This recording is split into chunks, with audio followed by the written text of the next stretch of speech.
The World to Come.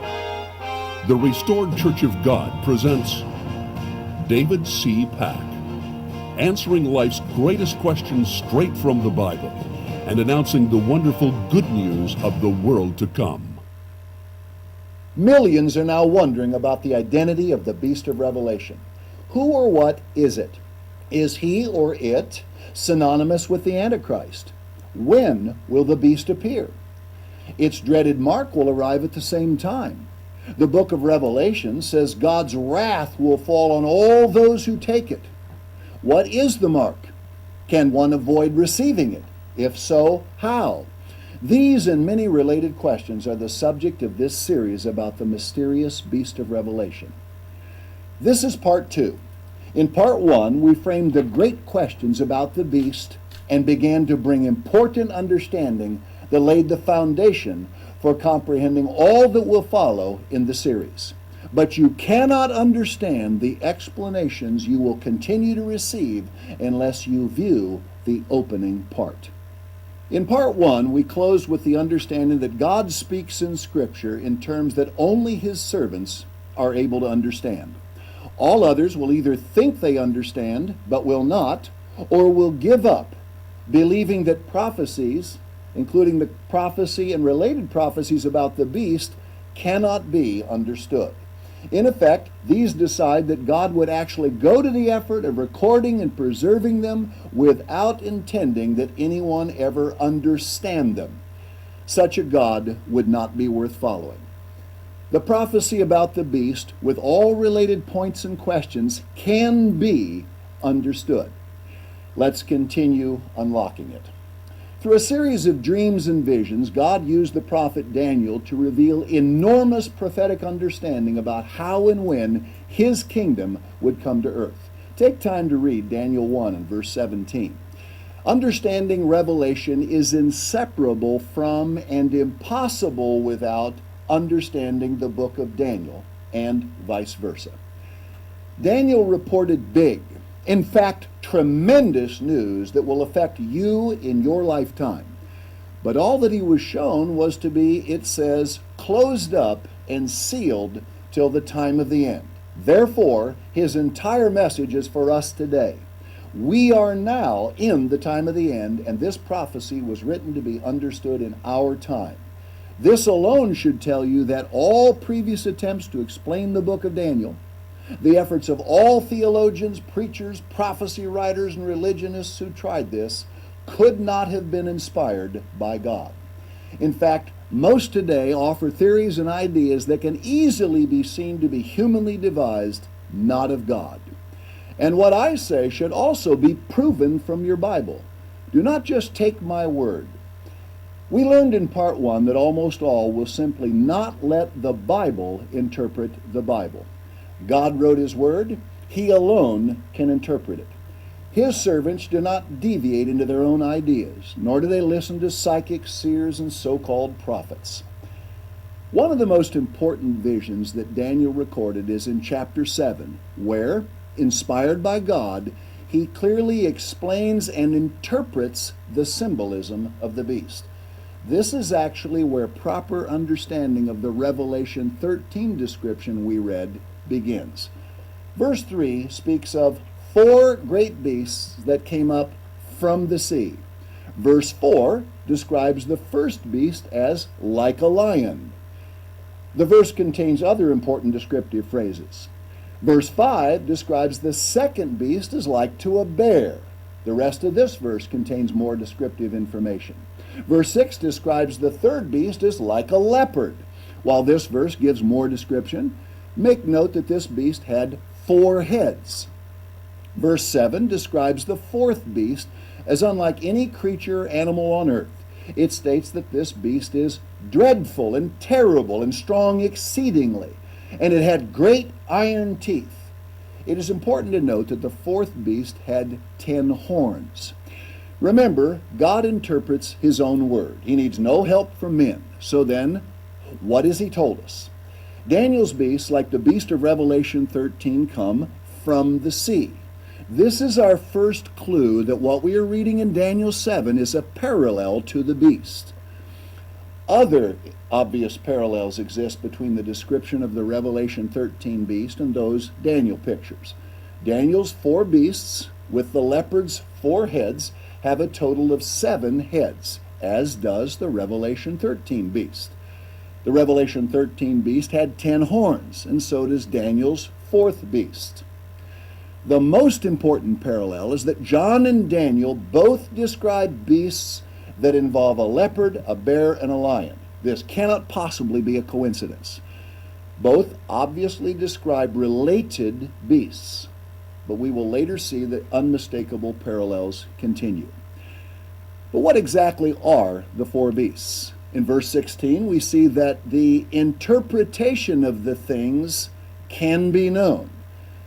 God's immediate answer to Daniel's question in verse 17 is, "These great beasts which are 4 kings, which shall arise out of the earth." The term kings is often synonymous with kingdoms, which of course kings represent. From verse 19 forward, Daniel focuses particularly on the 4th beast and explains the king-kingdom connection.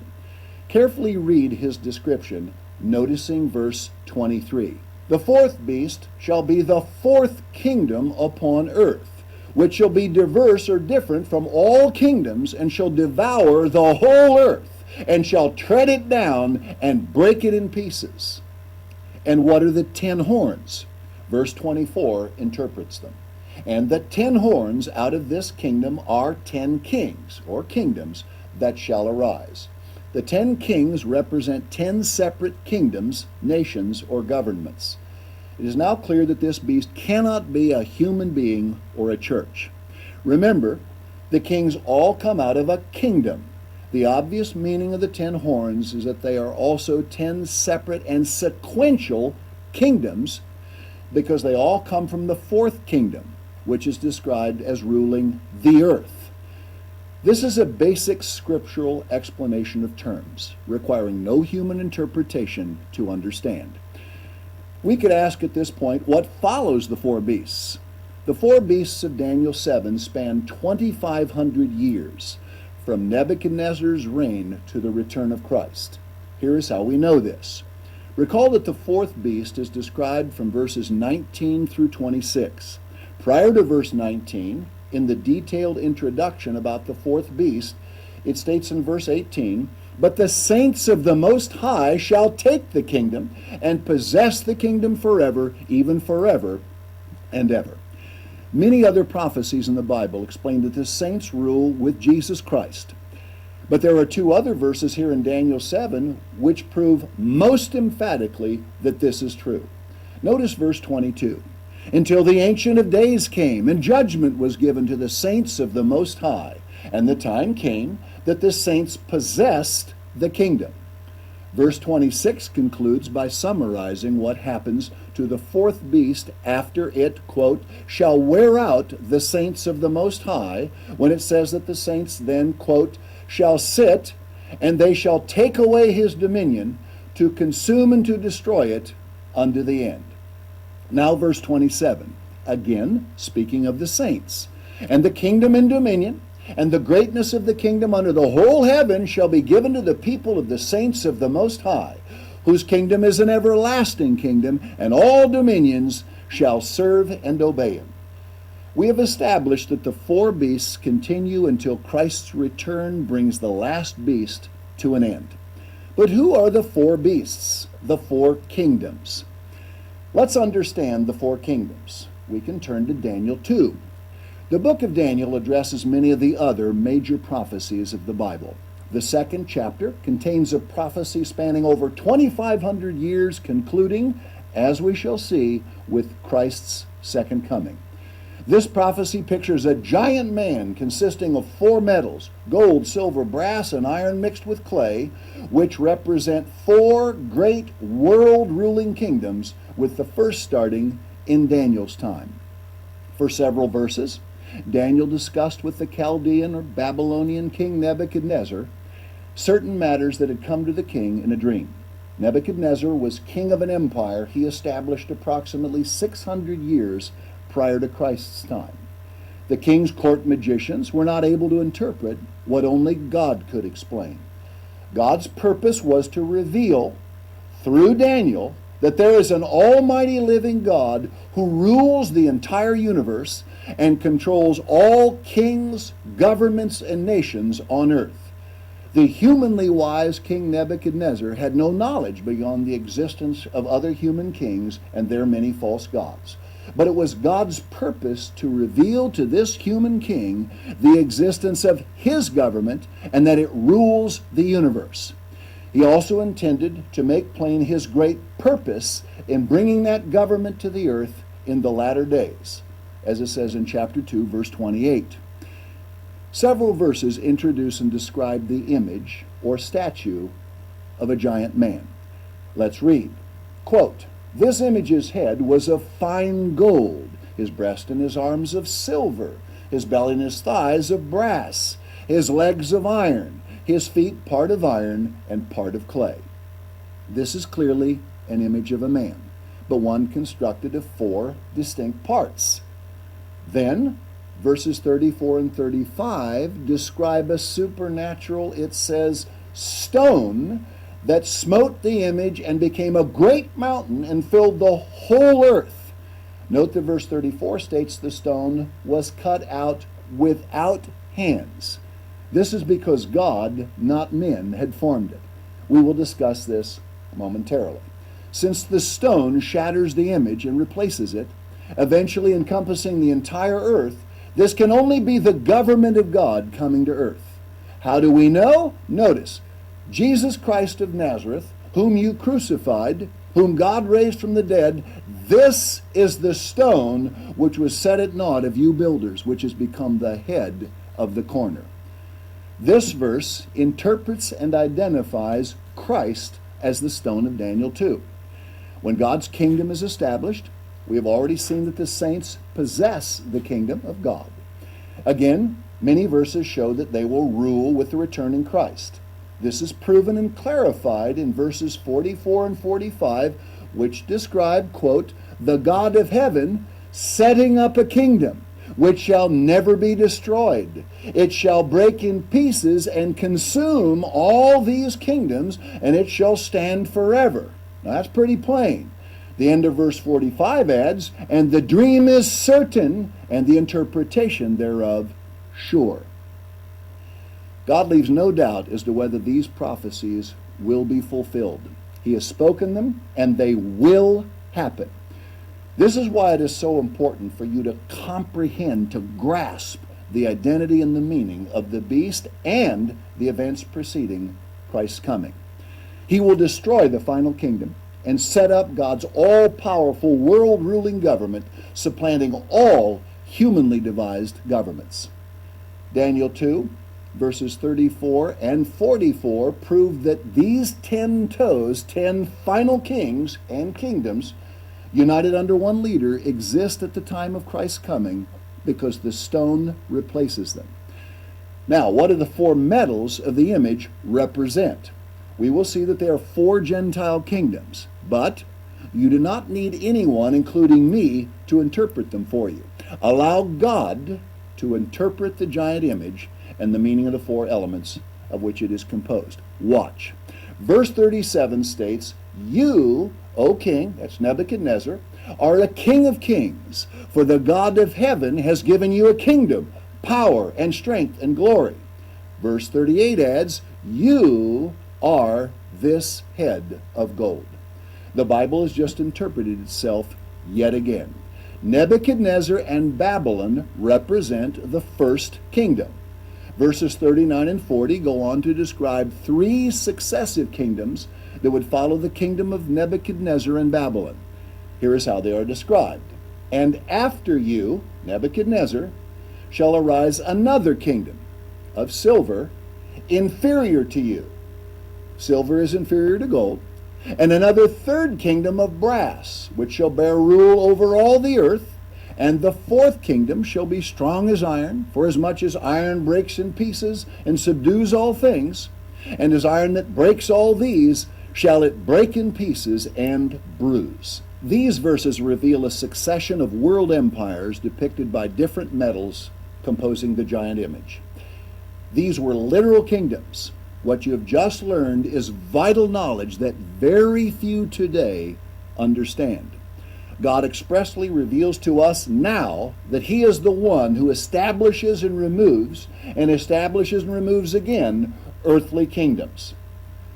This has much to do with the identity of the beast.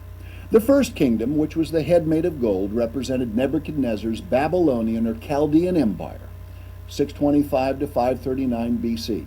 In 539, the Medes and Persians defeated the Babylonians. The silver breast and arms obviously represent this second empire. The duration of the Medo-Persian kingdom was 558 to 330 BC. The belly and thighs of brass represented the third kingdom, the Grecian or Greco-Macedonian Empire, 333 to 31 BC. This empire was led by Alexander the Great. After just a one-year reign, Alexander died, and his four generals, Lysimachus, Cassander, Ptolemy, and Seleucus, divided his enormous empire into four regions. Number 1, Egypt. 2, Macedonian Greece. 3, Thrace and Western Asia. And 4, Syria and all territory east to the Indus River. These are, again obviously, the four heads of Alexander's leopard kingdom. Finally, the fourth kingdom is depicted by lower legs of iron, with feet and toes of iron mixed with clay. This represents the greatest of the four kingdoms, the Roman Empire. Why? Because it defeated and succeeded the Greco-Macedonian Empire. These are well-known facts of world history. Few dispute the basic historical accuracy of the timing, scope, and magnitude of these four kingdoms. However, we must understand why God focuses on these Gentile kingdoms. In the greatest sense, the Bible is almost entirely a book about how God worked with the nation of ancient Israel. He chose, revealed Himself to, and gave His law to govern this nation. God had warned Israel in Leviticus 26 and Deuteronomy 28 that if they disobeyed Him, they would be punished. After a long series of ups and downs, they rejected God, His leaders, and His law for the last time. After sending most of the tribes of Israel into captivity in Assyria about 125 years earlier, God sent the last tribe, Judah, into captivity in Babylon under Nebuchadnezzar. Daniel himself was a young Jewish slave. From the time of Judah's captivity forward, starting with Babylon, God raised up successive Gentile world empires that He foretold would continue for the remaining 25 centuries before He established His kingdom. The fourth beast must now be explained. The Roman Empire, which began in 31 BC, has existed and waned through a succession of historic resurrections. Starting from Rome, the empire slowly expanded until it had absorbed all four pieces of Alexander's kingdom. In time, it became the largest and most powerful empire the world had ever seen. Eventually, it encompassed all the regions of the three major empires that preceded it and more. Thus, the characteristics of Babylon, Medo-Persia, and the four Greco-Macedonian divisions of Alexander's empire are reflected in our artist's rendering within the composite beast of Revelation 13, the Roman Empire. The nondescript other six heads of this beast carry no special meaning individually. Rome slowly took on the qualities of the kingdoms it replaced. It had the lightning speed, cruelty, and striking power of Alexander's small leopard-like army, which typically attacked like a World War II German blitzkrieg. But it also possessed the massive power of the Medo-Persian armies, which boasted a standing army of over 1 million men. This is why God depicted this empire as having the tremendous strength of a bear, as do the chest and arms of a man. The city of Rome in particular, and the entire empire in general, also reflected and held much of the splendor that Babylon reflected as the head of gold. Rome embodied all the qualities of the bear, the lion, and the leopard, yet was different in that it was unlike any other animal because it had great iron teeth. All of this is why John saw one, not 4 beasts in Revelation 13. The 4 beasts of Daniel 7 had a total of 7 heads. This is why John's 1 beast also had 7 heads. The total duration of the Roman Empire nearly covered by itself the period of world dominance of the 3 kingdoms it succeeded put together. The first period of the Roman Empire lasted from 31 BC to AD 476, when it collapsed after having been overrun by barbarians from the north. If we were to be honest and reject the nearly endless stream of human opinions and theories about the 4th beast being a church, a country, the Pope, or some mysterious final Superman, then we are left to simply believe the Bible and the facts of history. The 4th beast represents the Roman Empire from 31 BC to the present. All other theories collapse under the weight of Bible clues and facts presented by God as proof to all minds that are truly open. I repeat, all other theories collapse under the weight of Bible clues and facts presented by God as proof to all with open minds. Recall from part 1 that John, in Revelation 13, wrote that the beast would receive a deadly wound, which would eventually be healed. After this healing, the beast was prophesied, quote, to continue 42 months. What did he mean? What was he speaking of? The answer lies in understanding what happened to the Roman Empire in AD 476. It begins to be more evident that the Roman Empire, and later the Holy Roman Empire, is the first beast of Revelation 13. The Apostle John wrote that one of his heads was wounded to death. This has to be referring to the last of the 7 heads of John's beast, which is the Roman Empire, because John was living in the time of the 7th head when the Roman Empire ruled. Since the other 3 beasts had passed into history, there would have been no point in addressing them in a book intended to reveal the future. Recall Daniel explained that the 10 horns were 10 successive governments, which arose out of the Roman Empire and continue until the second coming of Christ. Daniel 7 verse 24 stated, "And the 10 horns out of this kingdom are 10 kings or governments that shall arise." Who are these 10 kings or governments, and how do they fit with the wound that was healed? Start by recognizing that the kings must be successive, not contemporaneous. For how can they rule at the same time if they span a period from AD 476 all the way until the time of Christ's return? Obviously, no single human being can live this long, and neither has any single government empowered by Rome done this. Let's examine the first 3 horns of the Roman Empire, because they represent the period that encompasses the wound. The deadly wound was brought on the Roman Empire by barbaric tribes from the north. 3 Germanic kingdoms from northern Europe, called the Vandals, the Heruli, and the Ostrogoths, conquered Rome in succession. Some brief explanation of these tribes and their timing is helpful.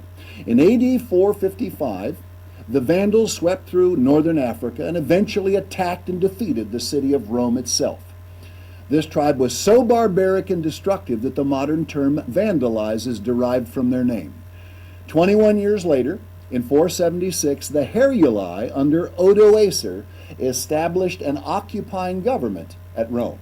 Historians universally accept 476 as the official date of the fall of the Roman Empire. The kingdom of the Ostrogoths, which lasted from 493 to 554, in turn replaced the Heruli. Like the Vandals and Heruli, the Ostrogoths were eventually driven from Rome, and together they represented what has often been called the transition age of the Roman Empire. But it's important to understand that these 3 brief successions of northern tribes were not actually Roman governments, but were governments in Rome. So they were still part of the 10 horns. Recall that Daniel 7:8 said these 3 horns were plucked up by the roots. In fact, these 3 tribes did completely disappear from history. However, 7 more horns were prophesied to rule this empire after them until Christ returned. Beginning in AD 554, the Roman Empire became known as the Holy Roman Empire. A number of times in history, the Pope at Rome has personally coronated a particular king of extraordinary renown and prowess as emperor of the Holy Roman Empire. Historians almost universally acknowledge that the Pope's crowning of Justinian, after he had defeated the Ostrogoths, officially signaled the change to this term. Events in Europe surrounding the Holy Roman Empire rose and fell for many centuries. Periodically, new rulers appeared. Charlemagne, the Frankish second head in AD 800, Otto the Great, the German third head, crowned in AD 962, followed by the Habsburg dynasty of Charles V, the Austrian fourth head, crowned in 1520, which in turn was followed by Napoleon's reign, the French fifth head, crowned in 1805, with the sixth head being Garibaldi's United Italian head from AD 1870 to 1945. This resurrection of the Holy Roman Empire culminated in the defeat of Adolf Hitler and Benito Mussolini.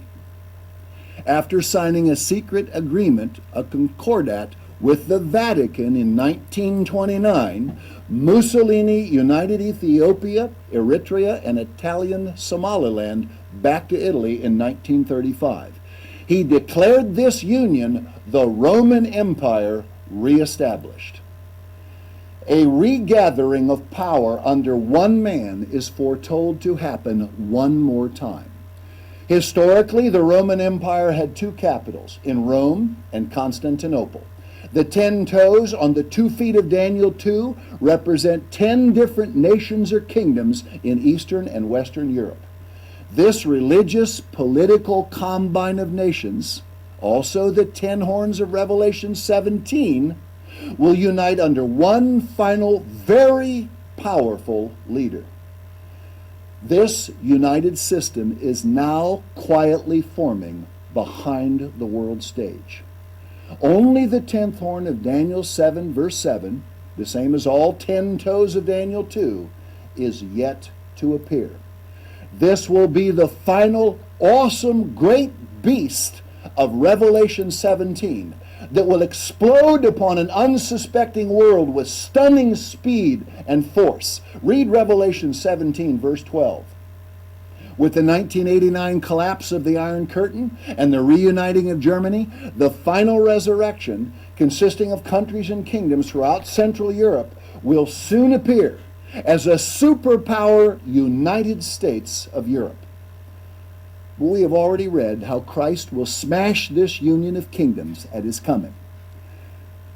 We have so much more to understand that can be understood about the beast of Revelation. Do not miss the rest of this vital series. And read this carefully prepared booklet, Who or What is the Beast of Revelation? Its language and graphs together harmonize and make plain all that we have covered, plus much more. Until next time, this is David C. Pack saying goodbye, friends. This program was made available by Restored Church of God members and donors from around the globe. Explore our vast library of literature and other World to Come programs, which are all made available free of charge. To learn more or to find a local congregation, contact us to receive a personal response from a minister.